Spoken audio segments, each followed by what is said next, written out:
Salut tout le monde, j'espère que vous allez bien tous et toutes. Et oui, je devais vous présenter, oui, le débriefing, la review, l'aftermatch, et bien de ce qui allait se passer entre donc West Ham et donc Arsenal. Mais suite à des soucis internet qui ont lieu durant la rencontre, j'ai pas pu suivre le match. Donc au lieu de vous faire littéralement un résumé à la va-vite, j'ai pris la décision voilà, de parler d'un sujet qui a eu lieu donc la nomination a déjà été effective, donc je vais pouvoir en parler. Bien sûr, la nomination de Pascal Duprat à la tête de la S Saint-Etienne, l'ancien, bien sûr, l'homme qui a notamment sauvé Toulouse, qui a notamment fait Evian Tournon-Gaillard, bien sûr, a été à Caen, et un signe pour 6 petits mois du côté du Forest de la S Saint-Etienne. Question qu'on va se poser, bien évidemment, est-ce que Pascal Duprat est l'homme de la situation? Est-ce que Pascal Duprat peut réussir à sauver les Verts d'une relégation qui semble quand même assez compliquée parce que l'AS Saint-Etienne est aujourd'hui dernier du championnat de Ligue 1. Et la question aussi, c'est qu'est-ce qu'on fait? Est-ce qu'il est là pour faire le pompier de service? Dans 6 mois, on considérera qu'on le laisse de côté et on travaillera avec un autre entraîneur qui sera plus expérimenté, etc. Ça sera vraiment la grande question qu'on va se poser. Pour information, on va revenir pour information, bien sûr, il faut savoir aussi que Claude Puel, donc, qui a été démis de ses fonctions, a donc bien sûr été. Donc, il y a eu un commun accord, je crois, par rapport à ça. Ça y est, c'est fini, il a été démis de ses fonctions, et ça a permis donc à Pascal Duprat de prendre sa place, pour ainsi dire. Alors, justement, qu'est-ce qu'on peut dire de Pascal Duprat déjà? Avant de commencer, bien sûr, par parler de la situation de la S Saint-Etienne. Comme je l'ai dit, hein, Pascal Duprat est un entraîneur qui est plutôt un entraîneur finalement de d'hommes, concrètement, qu'on pourrait apparenter à un entraîneur de meneur d'hommes, que il est souvent utilisé pour finalement des petits clubs. Alors c'est pas pour faire injure, hein, mais on notera finalement Caen et Evian Tournon-Gaillard où il a été notamment présent plusieurs fois. Il faut savoir aussi que Pascal Duprat est notamment apparenté à Evian Tournon-Gaillard par le fait qu'il a plusieurs fois réussi simplement hein, à donner un nouvel élan à cette équipe. D'ailleurs, avant que le club descende en Ligue 2, alors je sais même pas s'il était déjà, il était plus là ou pas, je me souviens plus. Eh bien, Pascal Duprat a réussi notamment des belles perfs, notamment dans cette situation-là.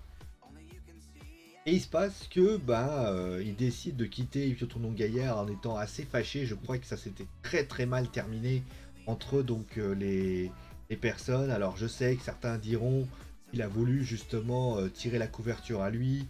Et il a eu notamment quelques comportements un peu limites par rapport à ça. Donc ça pour moi j'ai pas les informations, donc je vais pas me permettre de donner mon avis par rapport à ça. Mais en tout cas, il décide de quitter Evian pour finalement prendre une petite pause sympathique puisque part sur l'émission J+1 où il irait je crois 6 mois, enfin 4-5 mois pour ainsi dire. Toulouse le contacte après le départ d'Alain Casanova pour finalement essayer de sauver le TFC qui était dans une situation très compliquée. Pascal Duprat relève le défi et il réussit finalement, c'est d'ailleurs la de ses grosses perfs pour ainsi dire, il réussit à prendre l'équipe finalement à la faire devenir l'équipe que l'on connaît, puisqu'il sauve les TFC, pour ainsi dire, et pour ainsi dire, il le fait devenir ainsi. Après cela, il est à nouveau démis de ses fonctions, puisque après ce moment-là, l'équipe qui revient l'année d'après n'est pas en bonne odeur de santé, ça se passe pas bien du côté de Toulouse, qui perd match sur match. Alors après, est-ce qu'il est coupable de ça? Justement, on va y revenir là-dessus, puisque Toulouse descendra malgré tout en Ligue 2. Et au final, Saint-Etienne, il part du côté de Caen. Alors, je vais juste regarder un truc quand même important. Qu'est-ce qu'il a Pascal Duprat avec le stade Malherbe de Caen. Et donc, il aura aussi le stade Malherbe de Caen. Euh, il y reste 2 petites années. Et finalement, ça ne marche pas terrible non plus. Hein.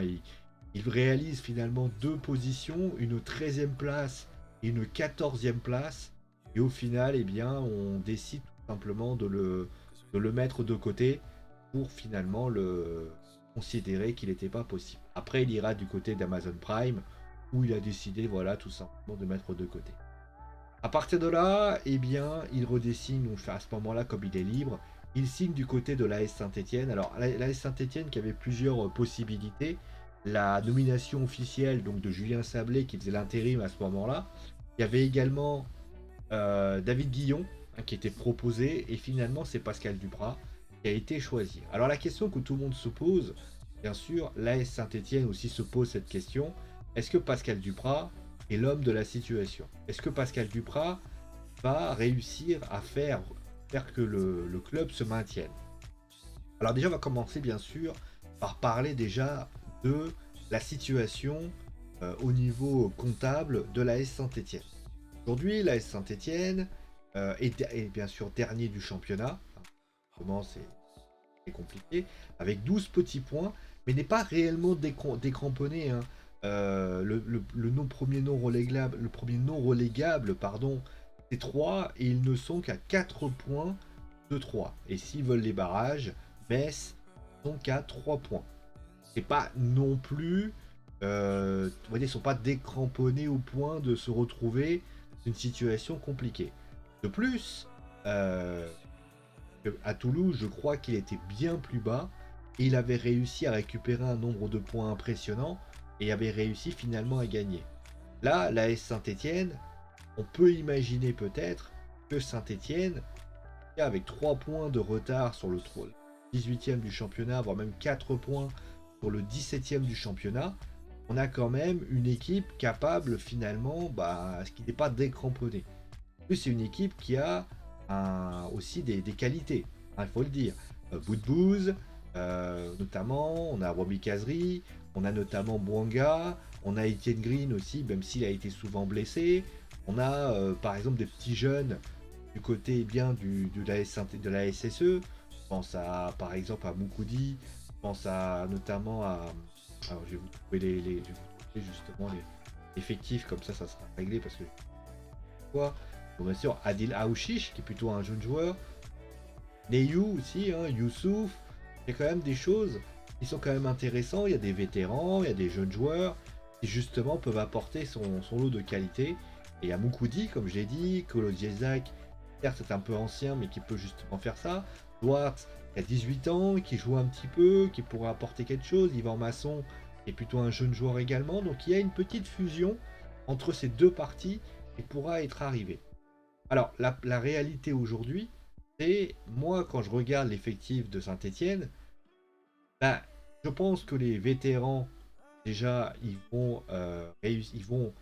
Pascal Duprat va s'appuyer sur eux pour essayer justement d'apporter cette dynamique et aussi, un petit peu encadrer les jeunes. Parce que je pense que Saint-Étienne, on sait que les moyens de Saint-Étienne vont être compliqués, ils ne pourront pas recruter des joueurs, donc on va dire au mercato d'hiver.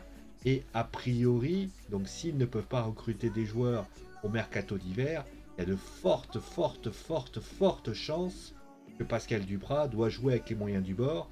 Donc ça va sans doute être un petit espèce de coaching à la Toulouse, c'est-à-dire, imaginer peut-être un Pascal Duprat aussi, mais comme je l'ai dit, l'effectif de la Saint-Étienne est quand même plutôt bon et concrètement aussi. Après, il y avait quand même une petite dynamique qui s'était créée. Hein, on sait que c'est la défaite de Rennes 5-0 qui a précipité le départ de Claude Puel. On sait aussi que les dirigeants stéphanois avaient envie de garder Claude Puel en raison de son salaire qui était excessivement important. Là, ils n'ont pas pris de risque. Voilà, ils ont mis Pascal Duprat.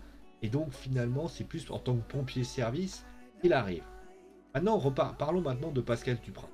Peut-il réussir ce miracle? Alors, on va faire le oui et non, bien évidemment. Non, il n'en est pas capable, pour la simple et bonne raison que c'est un entraîneur en échec. Alors, quand je dis en échec, il a pris Caen et il n'est pas arrivé. Il n'a pas réussi à apporter les qualités nécessaires à un club comme Caen. Il est en situation de défaite. Et aussi, il y a un truc réel, c'est que tout le monde se souvient bien sûr de ce qu'il a fait à Toulouse, mais il y a un truc qu'il ne faut quand même pas oublier, et que tout le monde se souvient surtout aussi de la difficulté qu'il a eu après.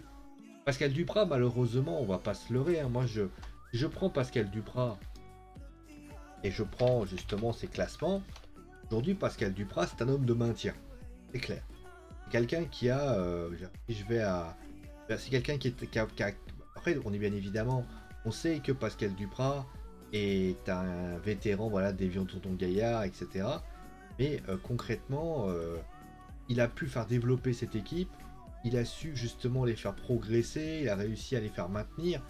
Mais concrètement, c'est un club. 2015, voilà, il a été licencié au moins en ce moment-là. Mais concrètement, c'est un entraîneur qui, dans le long terme, a du mal à fonctionner. Voilà. Maintenant, ce que Saint-Etienne veut essayer de faire, c'est lui donner un contrat de 6 mois pour finalement le faire progresser, pour faire maintenir le club et aujourd'hui le mettre de après. Pascal Duprat s'en ira et il ira finalement faire autre chose. Dans cette optique-là, j'ai envie de dire tout est possible. Tout est possible parce que cette équipe de Saint-Etienne, on va dire, je pense que les dirigeants ont pour optique finalement peut-être de maintenir le club, changer d'actionnaire parce qu'on sait que le couple Romeyer-Cayazo veut partir et au final ils récupéreront un nouvel actionnaire et Pascal Duprat s'en ira à ce moment-là. Ça va être l'éventualité qui me semble le plus intéressant, peut-être ça. Mais moi je pars du principe que le discours de Duprat, maintenant la question voilà, c'est est-ce que le discours de Duprat fonctionnera sur des personnes comme Casery, des petits jeunes, des jeunes, etc., etc. Moi, ce que je peux dire, c'est que, on le sait, c'est un homme qui, dans ses discours, enfin dire, dans ses discours de court terme, peut impacter beaucoup de choses et peut donner beaucoup de qualité à son équipe. Ah, on le sait, hein, c'est quelqu'un qui, notamment c'est pour ça d'ailleurs dans le long terme, Toulouse ça a été ça. Toulouse, il réussit à faire 6 mois extraordinaires et au final, le problème, c'est qu'il le prolonge d'ailleurs trop longuement hein, et au final, il parvient pas à s'en sortir. Et ils mettent fin à la situation.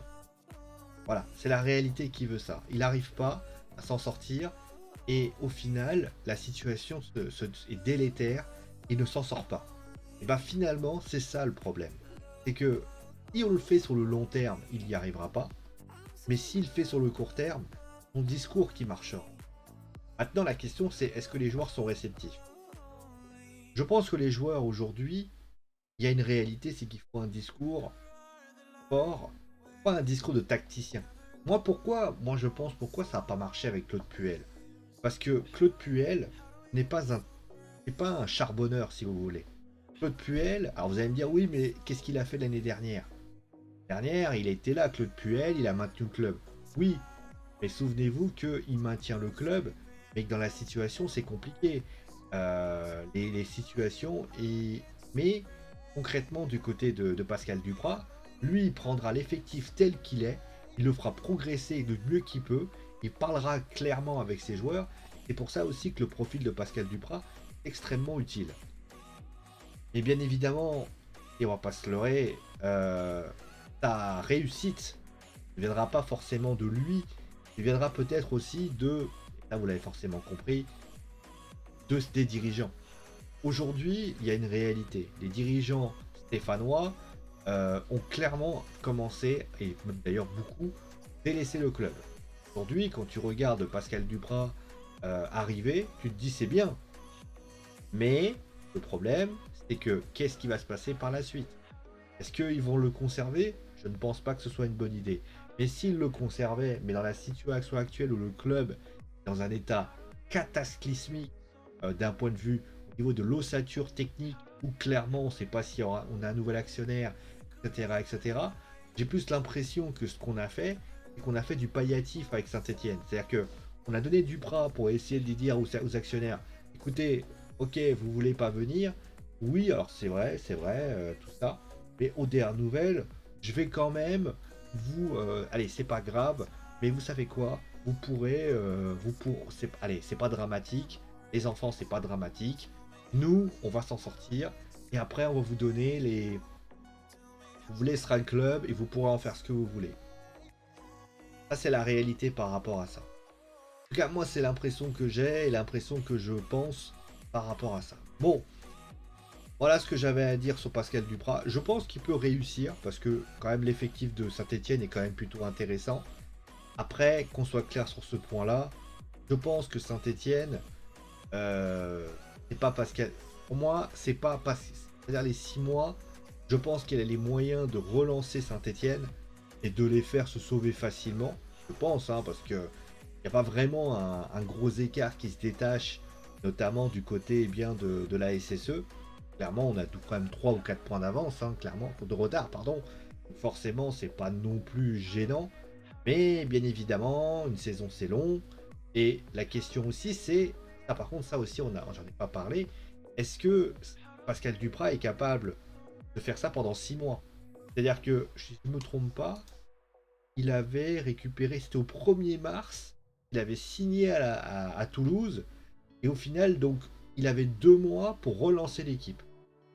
La question qu'il va falloir se poser, c'est est-ce que euh, ils décideront de signer.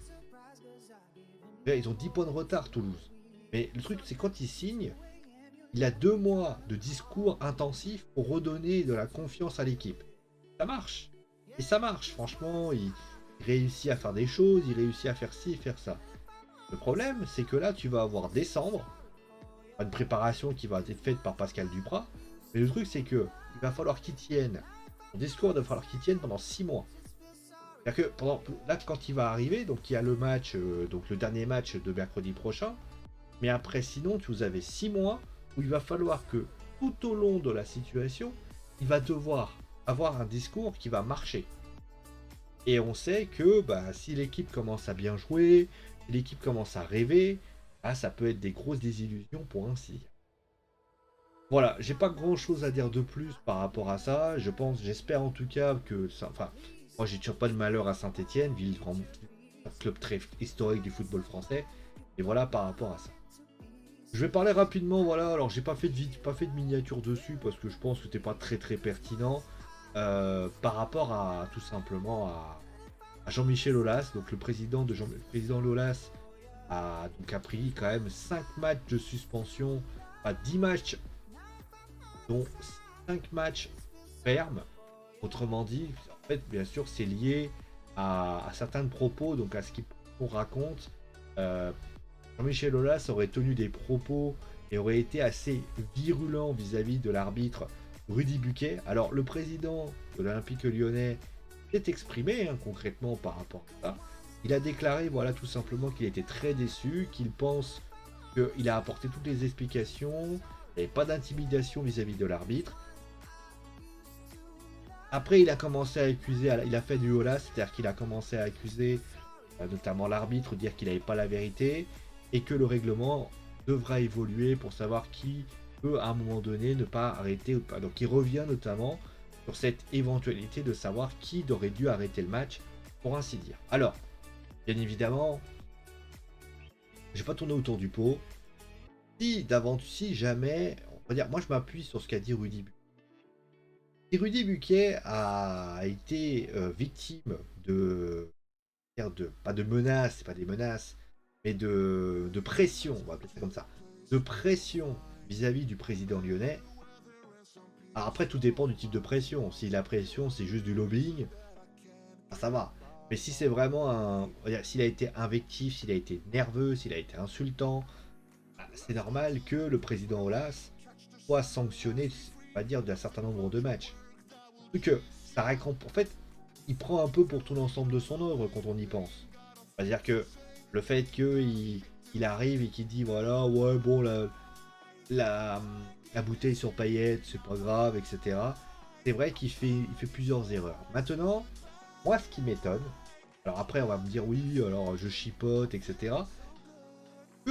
Après, dans le rapport et l'explication de Rudy Buquet, après ce que avait été procuré RMC, il s'avère que on aurait eu, certes, Jean-Michel Aulas, on aurait eu également, notamment, Jorge Sampaoli, qui aurait eu la même chose.